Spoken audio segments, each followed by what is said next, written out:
박정환입니다. 사각턱 절제술의 부작용, 과절제에 대한 내용을 설명드리고자 합니다. 사각턱 과절제의 흔한 부작용 증상은 이제 개턱이 됐다라는 증상으로 많이 나타나고요. 또 과절제로 인해서 하치조 신경관이 잘리면서 입술 감각이 사라졌다라는 내용으로 주로 나타나게 되는 듯 합니다. 정확한 진단을 하고 그 진단에 맞게 수술 계획을 정확히 했음에도 불구하고 사각턱 절제 시 과절제가 일어나는 경우가 종종 있습니다. 이는 수술 필드가, 그러니까 시야가 좁기 때문에 입안으로 수술하는 경우에 이렇게 좀 숙련되지 못한 수술자에 의해서 만들어지는 경우도 있고, 또는 입이 작거나 또는 어떤 구조적인 문제로 인해서 수술 시 시야가 확보가 안 돼서 또 출혈이 많다거나 하는 어떤 이벤트에 의해서 발생하는 좀 예기치 못한 사고이기도 합니다. 먼저 하치조 신경관이라는 것은 이렇게 뇌에서 감각신경이 턱 부분으로 나와서 턱뼈 사이를 통과한 후 이렇게 멘탈 포라멘이라고 해서 하치조 신경이 뼈를 뚫고 나오게 되죠. 그래서 이 신경이 입술의 감각을 담당하게 되는데요. 이렇게 뼈 속으로 들어가서 존재하는 신경이기 때문에 실제 수술 시에는 이 신경의 위치를 눈으로 직접 확인하기는 어려운 그런 구조적인 한계가 있습니다. 아래 사진에서 보시면 이렇게 하치조 신경관이 뼈 속에 묻힌 채로 각 치아의 감각신경을 담당하게 되고, 또 이렇게 멘탈 포라멘을 통해서 뼈 밖으로 나와서는 아랫입술의 감각을 지배하게 됩니다. 그래서 주로 많이 손상되는 것은 과절제 시 이렇게 하치조 신경관 안에서 잘리는 경우와, 또는 수술 조작 시 과도한 입술 땡김, 시야 확보를 위해서 땡기는 조작으로 인해서 이렇게 멘탈 포라멘을 통해서 나온 멘탈 러브라고 불리는 신경이 이렇게 잘리는 그런 경우가 발생을 하게 됩니다. 먼저 첫 번째 환자의 예인데요. 이렇게 우측에서 보시면 하치조 신경관이 거의 다 노출이 된 모습을 볼 수 있습니다. 이쪽에 멘탈 러브가 나오는 관에서 이렇게 신경이 지나가게 되는데, 피질 절골과 과절제가 동시에 일어나면서 이렇게 하치조 신경관이 완전히 노출이 돼서 오른쪽 아랫입술 감각이 완전히 사라진 경우고요. 반면에 왼쪽은 이렇게 하치조 신경관이 노출만 된 경우입니다.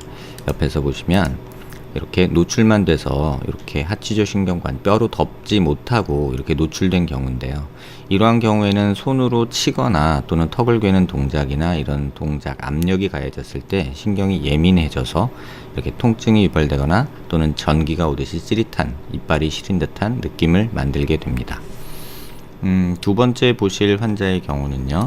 이렇게 앞서 말씀드린 경우와 마찬가지로 과절제가 일어나면서 하치조 신경관이 아예 다 노출이 된 경우입니다. 다행히 신경이 완전히 잘리지는 않아서 입술의 감각이 어느 정도는 남아있지만, 이 경우에는 아래턱을 괴거나 이렇게 얼굴을 만지는 동작만으로도 신경이 자극을 받아서 굉장한 전기 오는 듯한 느낌과 입술까지 찌릿한 느낌을 만들게 됩니다. 반대쪽은 그런데 반해서 신경관이 보존이 되어 있기 때문에, 물론 과절제가 일어나서 개턱 증상은 있지만 이렇게 신경관은 보존이 돼서 감각에 이상이 없는 경우입니다. 하지만 앞서 설명드린 대로 이렇게 하악각이, 턱끝이 아주 과절제가 많이 일어나면 개턱 증상으로 많이들 호소를 하는 듯 합니다.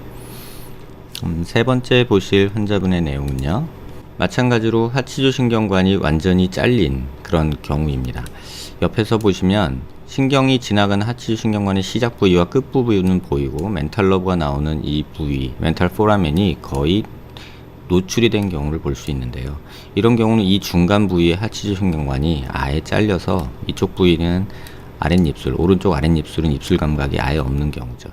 반대쪽은 마찬가지로 멘탈 포라멘이 나오는 바로 앞부분, 이 부분만 신경관이 노출이 되고 일부 손상을 받아서 턱을 괴거나 하는 동작을 하기 힘들고, 또 이 부분이 완전히 신경이 노출이 되어 있죠. 이런 경우는 재건 수술에도 상당히 제한을 받게 되는데요. 이런 경우가 발생하는 것은 수술 시 시야가 좁은 위치이고, 또 과도하게 얼굴을 작게만 만들려는 노력을 하다 보니 신경관의 위치를 직접 확인하지 못하는 어떤 수술적인 문제로 인해서 이렇게 종종 신경관이 잘리는 모습이 관찰이 되는 듯 합니다. 네 번째 보실 환자분 모습도요. 마찬가지로 이렇게 신경관이 아예 다 노출이 된 경우죠. 그러니까 얼굴의 가로폭을 줄이겠다는 의미로 이쪽에 체부 쪽에서의 절골이 많이 이루어지게 되는데, 그때 신경관이 이렇게 노출이 돼 버리면 이쪽에 신경 손상이 있고 입술 감각 이상이 만들어지게 되는 듯합니다. 반대쪽은 그에 반해서 신경이 아예 다 노출이 되고, 이 정도 되면은 아예 신경이 거의 잘렸다고 볼 수 있고, 귀밑각은 아예 사라진 경우죠. 이 경우는 아마도 수술이 좀 익숙치 못한 선생님께서 이쪽 자르면서 이쪽 뼈가 쪼가리가 나면서 아마 떨어져 나간, 흡수가 일어난 그런 모습이 아닐까 합니다. 이런 경우가 심심치 않게 관찰이 되는데요. 이게 시야 확보가 안 되는 수술이기 때문에 시야 확보가 잘 안 되는 상황에서 또 눈에 보이지 않는 신경까지 확인하기가 실제로 좀 어려운 면이 있고, 또 하나는 이렇게 3D CT로 신경의 위치를 확인하는 것이 아니라 이전에 그 파노라마나 어떤 세팔로메트리의 AP 라테랄 사진만으로 신경관 위치를 추측을 하면 정확한 위치를 확인하기 어려운 점이 있습니다. 이번에 보실 환자분은 피질골 절골을 과하게 하면서 신경관이 외측으로 아예 노출이 된 경우인데요. 이렇게 보시면 신경관이 이렇게 뼈에 감춰져 있어야 되는데 피질골 절골을 과하게 하면서 이쪽 바깥쪽 뼈 골절면이 절골면이 아예 신경관을 뜯고 나간 경우죠. 이런 경우 신경관이 아주 잘 보이고 노출이 됐고, 하지만 이쪽에서는 아예 또 살짝 끊어진 모습도 보입니다. 반대쪽도 마찬가지로 신경관 노출이 일어났고요. 다행히도 이쪽 아래쪽에는 약간의 구멍만 있을 뿐 신경관 노출이 많이 되지는 않았는데요. 저 얼굴을 정면에서 폭을 줄이겠다라는 어떤 욕심이 이제 이런 식으로 피질골 절골을 하게 되고, 그때 조금 과하게 이 피질이 떨어져 나가면 신경관이 밖으로 아예 노출이 돼서 또 예기치 못한 부작용을 만드는 그런 경우가 되겠습니다. 이 경우는 앞서 말씀드린 경우랑은 조금은 차이가 나는 경우인데요. 이렇게 얼핏 보면은 굉장히 수술이 잘 이루어진 듯이 보입니다. 귀밑각도 어느 정도 살아있고, 절골면도 아주 일직선으로 잘 되어 있고요. 절골면도 아주 괜찮고, 턱끝 폭 줄이기 위해서 사용한 이 절골도 이렇게 뒤에서 절골한 라인과 앞에서 절골한 라인이 특별한 계단 현상 없이 잘 잘려진 모습을 볼 수 있습니다. 하지만 이때도 마찬가지로 이쪽에서 부위에서 신경관 노출이 있는 경우인데요. 이 부분도 보시면 신경관이 여기서부터 여기까지 노출이 된 모습이 보입니다. 이 이미지를 조금 다르게 보시면 이쪽도 신경이 노출됐는지 안 됐는지 좀 확인하기 모호한 상태인데, 제가 미리 조금 작업을 해놨는데요. 이렇게 신경이 이런 식으로 지나가게 되는데 이쪽 부위에서는 신경이 노출된 것으로 확인이 됩니다. 잘 보시면 여기 이렇게 신경이 지나가는 관이 음영이 보이고요. 여기서도 살짝 보이는데 이쪽 부분에서 요만큼이 신경이 노출된 모습이죠. 이렇게 보면 여기서부터 여기까지가 노출이 된 양이고요. 이쪽에서도 보시면 여기서부터 여기까지 자세히 보시면 신경관이 이렇게 내려오는데 여기서부터 여기까지 이렇게 가는 곡선이 있어야 되는데 이 부분이 신경이 노출된 모습을 확인할 수 있습니다. 잘 모르는 사람이 봤을 때는 이렇게 수술을 하면 잘 됐다, 대칭적으로 잘 잘렸고 절골면도 매끈하다 라고 충분히 말할 수 있는 내용입니다. 이 경우 역시 앞서 설명드린 대로 신경관이 노출이 되고 그러면 이 가운데에서는 신경이 끊긴 거거든요. 이렇게 보시면 신경관이 여기서 이렇게 내려와서 이렇게 갔어야 되는데 아예 신경이 잘린 경우가 되겠습니다. 관이 노출이 되고 관이 노출이 된 모습, 이 가운데 있던 모습은 신경하고 관하고 같이 잘려나간 모습이죠. 반대쪽도 마찬가지로 신경이 여기 나와야 되는데 신경관이 나오는 모습이 아예 없고요. 이쪽 끝에는 신경관 위쪽 면만 보이고 멘탈 포라멘하고 신경관 위치가 거의 붙어 있는 상황이죠.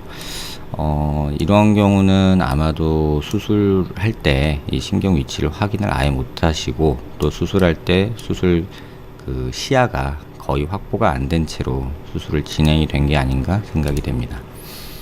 이쪽에 보면 하악각도 많이 패인 모습이고요. 이 환자분이 예전에 수술을 받으셨던 분인데 아마도 그 당시 CT 활용을 하지 않고 그냥 2D 이미지만 가지고 수술을 진행했던 경우가 아닐까 합니다.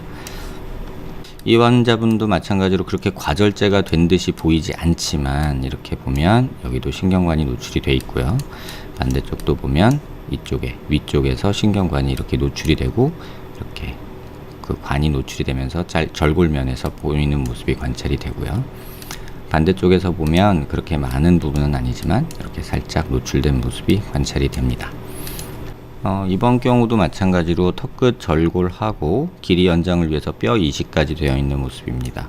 옆 라인도 굉장히 수술이 잘 되어 있고요. 굉장히 수술이 매끈한 모습을 보이는데요. 아마도 굉장히 숙련된 선생님께서 수술해 준 모습이라고 확인이 됩니다. 하지만 이 경우에도 역시 이렇게 신경관이 노출이 된 모습을 볼 수 있죠. 보통 이렇게 턱끝 축소술이나 T절골 등을 통해서 길이 연장을 했을 때 이 부분에 2차각이 많이 발생을 하게 되는데 2차각 발생도 없이 이렇게 매끈하게 잘 수술해 주신 걸로 봐서는 수술해 주신 선생님이 어느 정도 숙련된 선생님이라는 것을 알 수 있습니다. 하지만 그렇게 숙련된 선생님조차도 시야가 확보가 안 되는 부분이고 눈으로 확인할 수 없는 부분이기 때문에 이러한 부분에서 신경관이 노출이 된 모습을 종종 확인하게 됩니다. 그 다음은 조금 많이 아쉬운 경우인데요. 정면에서 보시면 이쪽에 피질골이 거의 없어진 모습이 보이죠. 얼굴을 최대한 갸름하게 만들겠다는 욕심으로 이렇게 두상도 넓으신 분이기 때문에 뼈를 통해서 무조건 얼굴을 갸름하게만 만들려 하다 보니 피질골 절골이 너무 과하게 일어나서 한쪽 면만 절골이 일어난 게 아니라 뒤쪽 면까지 떨어진 경우입니다. 그래서 이 뒷면까지 떨어지고 신경관하고 같이 신경이 아예 같이 뼈랑 같이 뜯어져 나간 경우죠. 그래서 귀밑각도 아예 없이 이쪽 한 뼈만, 그러니까 하악각이 사각턱이 워낙에 양쪽에 단단한 뼈, 베니어 합판처럼 단단한 뼈가 양쪽에 있고 가운데가 약간 성긴 뼈로 되어 있는 구조인데 한쪽 판만 떨어져 나가야 되는데 이렇게 뒷판까지 떨어져 나간 경우는 굉장히 이 뼈가 얇아져서 충격에도 굉장히 약한 그런 모습을 보일 수 있다고 생각합니다. 어쨌든 이런 식으로 얼굴을 작게만 만들려고 하는 그런 노력을 하다 보니 생기는 개턱 증상, 피질골 과절제, 또 사각턱 과절제 이런 모습들이 실제 수술 현장에서 많이 관찰되는 모습이라고 볼 수 있습니다. 최근에 많이 이런 모습들은 조금 사라지고 있는 듯 합니다. 하지만 아직도 CT를 정확하게 확인하지 못하고 수술 전 신경관 위치를 확인하지 못한 채로 또 정확한 진단이 되지 못한 채로 무조건 많이 잘라주면 얼굴이 작아진다는 생각에 이런 식으로 수술하는 경우가 발생하는 듯 합니다. 마지막으로 보실 내용은 이렇게 하악각 과절제뿐만 아니라 이 환자분의 같은 경우는 2012년으로 기억이 되는데요. 제가 만든 경우입니다. 이렇게 하악각 수술을 하면서 입이 워낙에 작고 시야 확보가 안 돼서 이 귀 뒤쪽을 절골을 하다가 이렇게 컨다일 프랙처가 버티컬하게 세로로 발생한 경우입니다. 톱이 가는 방향이 이쪽까지는 시야가 확보가 되는데 사실 이 위쪽이 시야 확보가 안 되고 그러다니 시야 확보가 안 되면서 이렇게 방향이 틀어지면서 절골이 발생한 경우입니다. 굉장히 많이 고생을 했고 이 환자분 회복을 위해서 또 추가적으로 한 두어 번의 수술을 더 진행했던 그런 조금 안타까운 경우인데요. 이러한 경우가 초심자에게 수술하는 의사 선생님의 경험이 부족했을 때 생기는 경우이고 또 숙련된 의사도 어느 순간 조금 방심하거나 환자의 특수한 케이스가 발생했을 때 충분히 이런 일이 발생할 수 있는 경우입니다.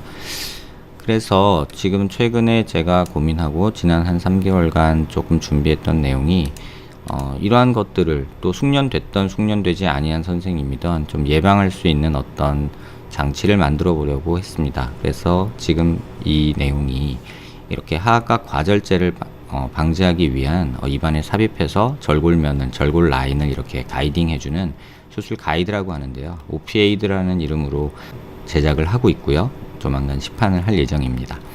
그래서 수술 경험이 많으신 분들한테는 사실 이런 거가 굳이 필요하냐라고 말씀하시는 분들도 있을 텐데 수술 받는 입장에서는 이 의사 선생님의 수술 경험 숙련도도 알 수 없고 또 그 숙련된 의사 선생님들도 가끔은 실수할 수 있다는 불안감이 있기 때문에 이런 어떤 보조 장치를 통해서 수술 받는 분이나 수술하는 선생님들이나 조금은 안도감 있게 좀 편안하게 수술할 수 있지 않을까 하는 마음으로 제작해 본 가이드입니다. 다음 포스팅에서는 이 OPAID라는 이 사각턱 절제 가이드에 대해서 좀 자세히 설명드리도록 하겠습니다. 무조건 많이 자른다, 또 피질골 절골을 많이 한다 라는 문제만으로 얼굴을 작게 만든다는 생각에서 조금은 벗어나시고 안전하게 수술 받을 수 있는 방법에 대해서 고민해 보는 시간이 되었길 바랍니다.